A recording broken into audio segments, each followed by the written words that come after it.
இன்னைக்கு இருக்க காலகட்டத்தில் பெண்களுக்கு பாதுகாப்பு இருக்கா அப்படின்னா கண்டிப்பாக கிடையாதுன்னு தான் சொல்லணும். எங்கே போனாலுமே அவங்களுக்கு செக்யூரா அப்படின்னு பார்த்தா 100% கிடையவே கிடையாது. அவங்களுக்கு பாதுகாப்பு கொடுக்க வேண்டியது வீட்டில் இருக்கக்கூடிய அப்பா அம்மா, அந்த பொண்ணு கூட பிறந்தவங்க தான். ஆனால் இந்த ஒரு சம்பவத்தை பார்த்தோன்னா, பெத்தெடுத்த ஒரு தாய் தன்னோட மகளை, அதுவும் 15 வயசாகக்கூடிய ஒரு சின்ன பொண்ணை தன்னோட உடல் இச்சைக்காக பலி கொடுத்துருக்காங்க. அதுவும் தன்னோட காதலனுக்கு. அந்த சம்பவத்தை பற்றி தான் இந்த வீடியோவில் நம்ம பார்க்க போகிறோம். இந்த கேஸை நமக்கு கேட்க கேட்க நம்மளோட ஈரக்கொலையெல்லாம் நடுங்கும். ஒரு பெத்த தாய் இந்த மாதிரியெல்லாம் இருப்பாங்களா, இந்த மாதிரியெல்லாம் கூட செய்வாங்களான்னு நீங்களே ஆச்சரியப்படுவீங்க. அந்த ஒரு கேஸ் பற்றி தான் இந்த வீடியோவில் நம்ம டீட்டெயிலாக பார்க்க போகிறோம். வீடியோவை எங்கேயுமே ஸ்கிப் பண்ணாமல் பாருங்கள். ஹரியானா மாநிலத்தில் கைத்தல் மாவட்டம், அங்கே யமுனா நகர் அப்படின்னு சொல்லக்கூடிய ஒரு சின்ன ஏரியா இருக்குது. அங்கே ஒரு கணவன் மனைவி, அவங்களுக்கு 2 பிள்ளைங்க. மூத்ததா 15 வயசாகக்கூடிய ஒரு சின்ன பொண்ணு இருக்காங்க. ரெண்டாவதா 10 வயசாகக்கூடிய ஒரு பையன்.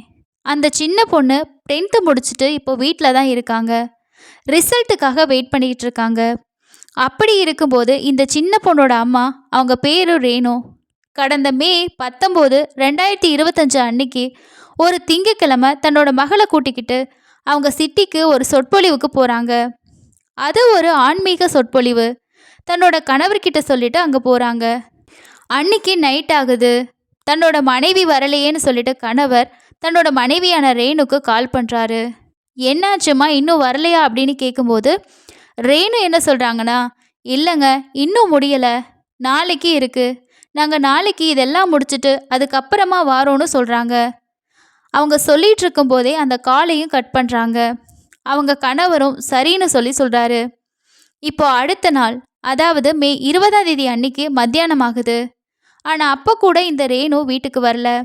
கால் பண்ணால் ஃபோன் போகுது, அவங்க எடுக்கவே இல்லை, யாரும் பேசவும் இல்லை. தன்னோட மனைவிக்கும் தன்னோட மகளுக்கும் என்ன ஆச்சு, அவங்க எங்கே இருக்காங்கன்னு இந்த கணவர் கொஞ்சம் டென்ஷனோட இருக்காரு. இப்படி இருக்கும்போது தான் சாயந்தரம் ஒரு 4 மணி போல் இந்த ரேணு வீட்டுக்கு போகிறாங்க. அவங்க வீட்டுக்கு போயிட்டு இறங்குற அந்த வாகனம் ஒரு ஆம்புலன்ஸ். அந்த ஆம்புலன்ஸ்குள்ளே அவங்க பெத்த 15 வயசான அந்த பொண்ணு இறந்து பிணமாக கிடக்காங்க.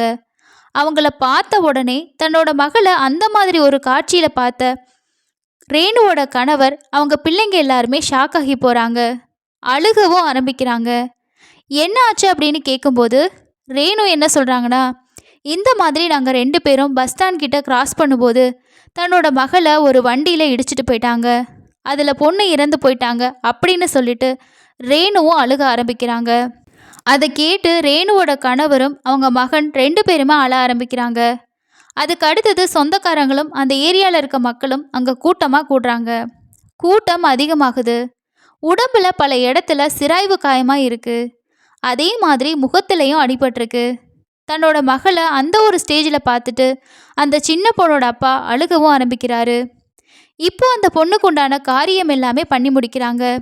எல்லாம் பண்ணி முடிச்சதுக்கப்புறமா 7ஆவது நாள் காரியமும் நடக்குது. அங்கே போகிற ஆட்கள் எல்லாமே பொண்ணுக்கு என்னாச்சுமா, எப்படி ஆச்சு அப்படின்னு கேட்பாங்க இல்லையா. அப்படி விசாரிக்கும்போது அவங்க எல்லார்கிட்டேயுமே ரேணு என்ன பண்ணுறாங்கன்னா, ஒவ்வொரு ஆள்கிட்டையும் ஒவ்வொரு மாதிரியான பதிலை சொல்ல ஆரம்பிக்கிறாங்க. அது எல்லாத்தையுமே ரேணுவோட கணவரும் பக்கத்துல இருந்து கேட்டுகிட்டே இருக்காரு. அது மட்டும் இல்லாமல் இந்த இடைப்பட்ட நாட்களில் ரேணு கிட்ட தன்னோட மகளுக்கு என்னாச்சு அப்படின்னு கேட்குறப்போ அவங்க சொல்லக்கூடிய ஒவ்வொரு பதிலுமே குதர்க்கமாக இருக்குது. அவங்க மாற்றி மாற்றி சொல்கிறாங்க. அது எல்லாத்தையுமே கேட்டு அவருக்கு தன்னோட மனைவி மேலே சந்தேகம் ஏற்படுது. ஒரு ஸ்டேஜில் தன்னோட மனைவி சொல்கிற எல்லாமே பொய்ன்னு தெரிஞ்சுக்கிட்ட அவர் அந்த 7ஆவது நாள் காரியம் முடிஞ்ச உடனே தன்னோட மனைவியை தனியாக கூட்டிகிட்டு போயிட்டு அவங்க கிட்ட விசாரணை பண்ணுறாரு, கேட்குறாரு. அப்போ கூட அவங்க திரும்ப திரும்ப மாற்றி மாற்றி தான் சொல்கிறாங்க. அவங்க சொல்கிறத இவர் கேட்குற இந்த கேள்விக்கும் சரியான ஆன்சராக இல்லை. அதனால இவர் தன்னோட மனைவியை அடிச்சும் கேட்குறாரு. அப்படி கேட்குறப்போ ரேணுவால் மறைக்க முடியல. அவங்க உண்மையை சொல்ல ஆரம்பிக்கிறாங்க. அதை கேட்டதுக்கப்புறமா ரேணுவோட கணவர் ஆடி போகிறாரு. அதுலேயும் குறிப்பாக தன்னோட மகளோட அந்த மரணத்தை இயற்கையானது கிடையாது, அவளை கொலை பண்ணியிருக்காங்க, அவங்க கொன்னதில் முக்கியமான பங்கு தன்னோட மனைவிக்கு இருக்குது அப்படின்னு தெரிஞ்சுக்கிட்டு அவர் ரொம்பவே ஷாக் ஆகுறாரு. இதுக்கப்புறமா கொஞ்சம் கூட வெயிட் பண்ணாமல் நேராக ஸ்டேஷனுக்கு போகிறாரு. தன்னோட மனைவி மேலே கேஸ் கொடுக்குறாரு. இந்த மாதிரி என்னோட பொண்ணு கடந்த மே 20ஆம் தேதி அன்னைக்கு ஒரு விபத்தில் இறந்து போயிட்டாங்கன்னு என்னோட மனைவி சொன்னாங்க. ஆனால் என்னோட மகள் இறந்தது மரணம் இயற்கையானது கிடையாது, என்னோட மகளை கொலை பண்ணியிருக்காங்க அப்படின்னு போலீஸ்கிட்ட தன்னோட மனைவி சொன்ன எல்லா விஷயத்தையுமே சொல்கிறாரு. அதை கேட்ட போலீஸ்காரங்களும் ஆரம்பத்தில் கொஞ்சம் ஷாக்காக தான் ஆகுறாங்க. உடனே ரேணுவை கைது பண்ணி அவங்களையும் இன்கொயரி பண்ண ஆரம்பிக்கிறாங்க. அப்போ ரேணு ஆரம்பத்திலிருந்து இப்போ வரைக்கும் நடந்த எல்லா விஷயத்தையுமே ஒன்று விடாமல் சொல்ல ஆரம்பிக்கிறாங்க. அதுபடி பார்த்தோன்னா ரேணு ஒரு தனியார் கம்பெனியில் வேலை பார்த்துட்ருக்காங்க. அவங்க கூட ரேகாங்கிற இன்னொரு பொண்ணும் வேலை பார்க்குறாங்க.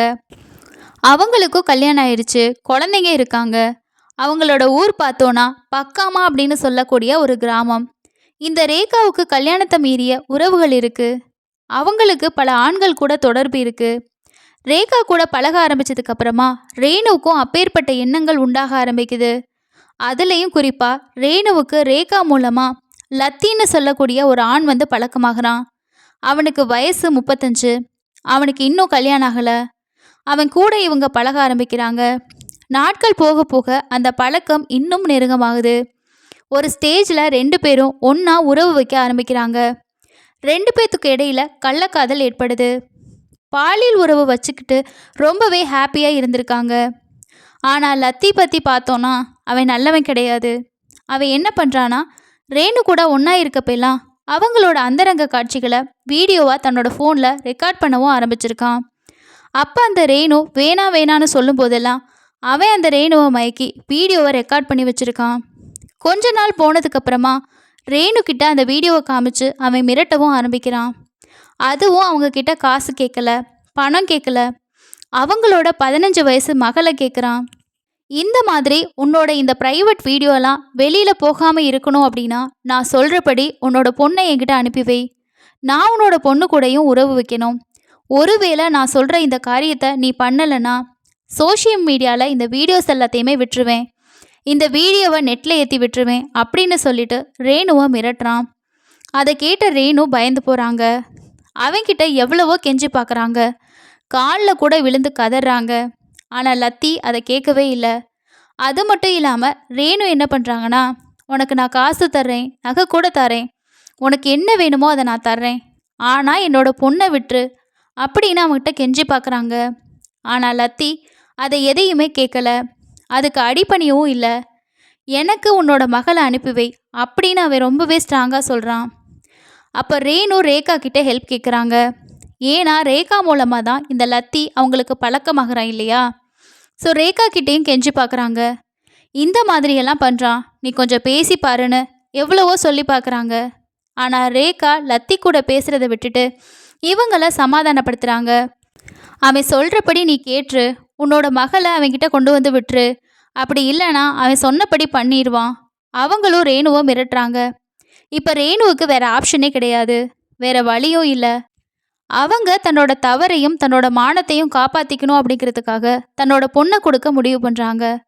அதன்படி சரியாக மே 19ஆம் தேதி அன்னைக்கு ஒரு சொற்பொழிவு இருக்குது அப்படின்னு வீட்டில் போய் சொல்லிட்டு அவங்க டைரெக்டாக ஹன்சு மஜ்ரா அப்படிங்கிற ஒரு பகுதிக்கு போகிறாங்க. அங்கே தான் இந்த லத்தியோட வீடு இருக்குது. அங்கே ரேகாவும் இருக்காங்க. அவங்களும் அங்கே காத்திருக்காங்க. சொல்லப்போனால் அவங்க எதுக்காக இப்போ அங்கே போனாங்கன்னு தெரியாது, ஆனால் அங்கே காத்திருக்காங்க. இப்போ இந்த ரேணு தன்னோட மகளோட அங்கே போகிறாங்க. இந்த சின்ன பொண்ணுக்கு தான் எதுக்காக அங்கே போகிறோம், அங்கே யார் இருக்காங்க, அவங்களுக்கு ஒன்றுமே தெரியலை. தன்னோட அம்மா தானே கூட்டிகிட்டு போகிறாங்க அப்படின்னு நம்பி அவங்க கூட போகிறாங்க. அந்த வீட்டுக்குள்ளே போன உடனே ஃபஸ்ட்டு ரேகா இருக்காங்க. லத்தி ரூம்குள்ளே இருக்கான். அவன் ஃபஸ்ட்டு வெளியில் வரல. இவங்க என்ன பண்ணுறாங்கன்னா, இந்த 15 வயசான சின்ன பொண்ணுக்கு குடிக்க டீ கொடுக்குறாங்க. அந்த டீயில் லத்தி கொடுத்த சில மாத்திரைகளையும் கலந்து கொடுக்குறாங்க. அது என்ன மாத்திரைன்னு தெளிவாக தெரியல. ஆனால் ஒரு டேப்லெட் மாதிரி கொடுக்குறான். அதை ரேகா பொடி மாதிரி பண்ணி அந்த டீயில் கலந்து கொடுக்குறாங்க. அந்த டீயை குடித்ததுமே அந்த சின்ன பொண்ணு அதே இடத்துல மயங்கி விழறா. அவள் கொஞ்சம் போதையாகிறா. அப்படியே அவங்க அந்த ரூமுக்கு கூட்டிகிட்டு போகிறாங்க. அந்த அறைக்குள்ளே தான் இந்த லத்தி இருக்கான். அந்த அறைக்குள்ளே தன்னோட மகளை விட்டுட்டு இந்த ரேணு வெளியே வராங்க. அப்பேற்பட்ட ஒரு கொடூரமான ஒரு கேவலமான காரியத்தை இந்த ரேணு பண்ணுறாங்க. தன்னோட மானத்தை காப்பாற்றுறதுக்காக இப்போ அந்த சின்ன பொண்ணு அந்த ரூம்குள்ளே இருக்காங்க. அவங்க ஃபுல்லாக மயக்கமாகிட்டாங்க, போதையில் இருக்காங்க. என்ன பண்ணாலும் அவங்களுக்கு தெரியாது அப்படின்னு லத்தி அங்கே போகிறான். ஆனால் அந்த சின்ன பொண்ணு போதையானால் கூட கொஞ்சம் தெளிவாக இருக்குது. அதாவது கொஞ்சம் சுயநினைவு இருக்குது. அவங்க லத்தி பக்கத்தில் போன உடனே அவன் தொட ஆரம்பித்த உடனே கத்தவும் ஆரம்பிக்கிறாங்க. கத்தி அந்த பொண்ணு கூச்சல் போடுறா. அப்போ இந்த லத்தி என்ன பண்ணுறான்னா இன்னும் சில பொடியை எடுத்து அவங்க வாயில் திணிக்கிறான். அதை சாப்பிட்டதுக்கப்புறமா அவங்க இன்னும் கொஞ்சம் மயக்கமாகுது. அதுக்கடுத்து இவன் அந்த சின்ன பொண்ணை பாலியல் ரீதியாக சீண்ட ஆரம்பிக்கிறான். ஆனால் அந்த சின்ன பொண்ணு கொஞ்ச நேரத்திலேயே பார்த்தோன்னா அவங்க வாயிலிருந்து நுர தள்ள ஆரம்பிக்குது. அப்படி தள்ள ஆரம்பித்த உடனே லத்திக்கு பயம் வருது. அது எதனால் ஆகுதுன்னு அவனுக்கு தெரியல. அவனும் உடனே பயந்து போயிட்டு வெளியே ஓடி வரான். அப்போ பார்த்தோன்னா இந்த ரேகா அவங்க 2 பேருமே வெளியே உட்கார்ந்துருக்காங்க. சொல்லப்போனால் வெயிட் பண்ணிக்கிட்டு இருக்காங்க. தன்னோட பொண்ணை உள்ளே அனுப்பி விட்டுட்டு அவளை பலிகடாவாக ஆக்கிட்டு இவங்க 2 பேரும் இங்கே வெயிட் பண்ணிட்டு இருக்காங்க. லத்தி அங்கே போயிட்டு இந்த மாதிரி உன்னோட பொண்ணு வாயில் நுர வர ஆரம்பிக்குது, என்னாச்சு அப்படின்னு தெரியலன்னு சொல்கிறான். கொஞ்சம் பயப்படுறான். இதை கேட்டதுக்கப்புறமா ரேகாவும் அந்த ரூம்குள்ளே போய் பார்க்குறாங்க. அங்கே போய் பார்க்கும்போது அந்த பொண்ணோட உடம்புல உயிர் இல்லை. ஆனால் வாயிலேருந்து நுர மட்டும் வந்துட்டுருக்கு. அவள் உடம்புல அசைவே இல்லை, கொஞ்சம் அப்படியே இருக்கா. அதை பார்த்து அவங்க எல்லாருமே கொஞ்சம் பயப்படுறாங்க. இப்போ இந்த லத்தி இருக்கா இல்லையா, அவனுக்கு ஒரு தம்பி இருக்கான். அவனோட பேர் ரஞ்சித். அவனும் அதே வீட்டில் தான் இருக்கான். அவன் உடனே தனக்கு தெரிஞ்ச ராஜேஷ் அப்படிங்கிற ஒரு டாக்டருக்கு கால் பண்ணுறான். அந்த டாக்டர் ஒரு கேடு கிட்டவன். அதாவது இவங்களுக்கெல்லாம் ஹெல்ப் பண்ணுற ஒரு கேடு கிட்ட டாக்டர். அங்கே வந்ததும் அந்த பொண்ணை செக் பண்ணி பார்த்துட்டு அந்த பொண்ணுக்கு ஏதோ ஆச்சு அப்படின்னு சொல்லிட்டு இன்ஜெக்ஷன் போடுறான். சரியாகிடும் அப்படின்னு அவன் சொல்லிட்டு வெளியே வர்றான். ஆனால் சரியாக 5 நிமிஷம் கழிச்சு ஊசி போட்ட சரியாக 5 மினிட்ஸில் அந்த சின்ன பொண்ணு துடிச்சு இறந்து போகிறா. அவங்க உடம்புல அசைவே இல்லை, ஹார்ட் பீட் இல்லை. அதை பார்த்த உடனே ரேணு ஆடி போகிறாங்க. அவங்க தன்னோட மகளை கட்டிப்பிடிச்சு அழுகவும் ஆரம்பிக்கிறாங்க. இப்போ அவங்களுக்கு பயம் வருது. அதுலேயும் தன்னோட மகளை இந்த மாதிரி செத்து போயிட்டாலே அப்படின்னு அவங்க கவலைப்பட ஆரம்பிக்கிறாங்க. இந்த கொலையை எப்படியாவது மூடி மறைக்க போகிறோம், நம்ம வீட்டில் என்ன பதில் சொல்ல போகிறோம் அப்படின்னு ரேணு பயப்படுறாங்க. அதையே இந்த லத்திக்கிட்டையும் அவங்க கேட்குறாங்க. இப்போ இந்த லத்தி அவனோட தம்பியான ரஞ்சித், அதே மாதிரி டாக்டர் ராஜேஷ், இவங்க எல்லாம் ஒன்றா சேர்ந்து பிளான் போடுறாங்க. இந்த கொலையை எப்படி மறைக்கலாம், எப்படி மாற்றலாம் அப்படின்னு பேசுகிறாங்க. ஃபைனலாக அவங்கெல்லாம் பேசி இது ஒரு விபத்து மாதிரி கிரியேட் பண்ண முடிவு பண்ணுறாங்க. அதே சமயத்தில் இந்த ரேணு அந்த சின்ன பொண்ணை கட்டிப்பிடிச்சு அழுதுட்ருக்காங்க. அந்த சமயத்தில் பார்த்தோன்னா ரேணுவோட கணவர் அவங்களுக்கு கால் பண்ணுறாரு. தன்னோட மகள் என்ன பண்ணுறா, நீ என்ன பண்ணுற, எங்கே இருக்கீங்க, எப்போ வர்றீங்க அப்படின்னு கேட்குறாரு. இப்போ இந்த ரேணு பொய் சொல்ல ஆரம்பிக்கிறாங்க. தன்னோட மகளை கொலை பண்ணிட்டு நாளைக்கு வந்துடுவோம் அப்படின்னு சொல்லிட்டு பொய் சொல்கிறாங்க. இதுக்கடுத்து இவங்க எல்லாம் ஒன்றா பேசி அதை ஒரு விபத்தாக மாற்ற முடிவு பண்ணுறாங்க. இவங்களோட பிளான் படி ரஞ்சித்துக்கு ஒரு க்ளோஸ் ஃப்ரெண்ட் இருக்கான். அவனோட பேர் ஷாவ். அவன் டிரைவராக வேலை பார்த்துட்ருக்கான். அவனோட ஹெல்ப்பை கேட்டு அந்த வீட்டுக்கு கூப்பிடுறாங்க. இப்போ லத்தியோட தம்பி இந்த ரஞ்சித் அவனோட ஃப்ரெண்டுன்னு சொல்லி எல்லாருமே சேர்ந்து ஒரு பிளான் போடுறாங்க. இவங்க எல்லாம் சேர்ந்து பிளான் பண்ண மாதிரி மே 20ஆம் தேதி அன்னைக்கு காலையில் ஒரு 5 மணி பக்கமாக ஊருக்கு அவுட் சைடில் இருக்கக்கூடிய ஒரு இடத்துல இந்த சின்ன பொண்ணோட பாடியை கொண்டு போய் போடுறாங்க. ரோட்டில் அந்த பொண்ணோட பாடியை போட்டுட்டு காரை வச்சு யாரோ அடிச்சிட்டு போன மாதிரி செட் பண்ணுறாங்க. சொல்லப்போனால் அது ஒரு ஆக்சிடெண்ட் மாதிரி சித்தரிக்கிறாங்க. அந்த பொண்ணோட தலை உடம்பு பகுதியில் பல இடத்துலேருந்து காயம் ஏற்படுது, ஃப்ராக்சர் ஆகுது. அது மட்டும் இல்லாமல் சிராய்ப்பு காயங்களும் உண்டாகுது. அந்த மாதிரி பண்ணதுக்கப்புறமா எல்லாம் அங்கேருந்து கிளம்பி போயிடுறாங்க. ஆனால் ரேணு மட்டும் அங்கேயே இருக்காங்க. எதுவுமே தெரியாத மாதிரி அவங்க கதறி அழுது நாடகமும் ஆடுறாங்க. அதுக்கு அடுத்தது அந்த வழியாக போன சில பேர் அவங்கள பார்த்துட்டு உடனே ஆம்புலன்ஸ்க்கு கால் பண்ணுறாங்க.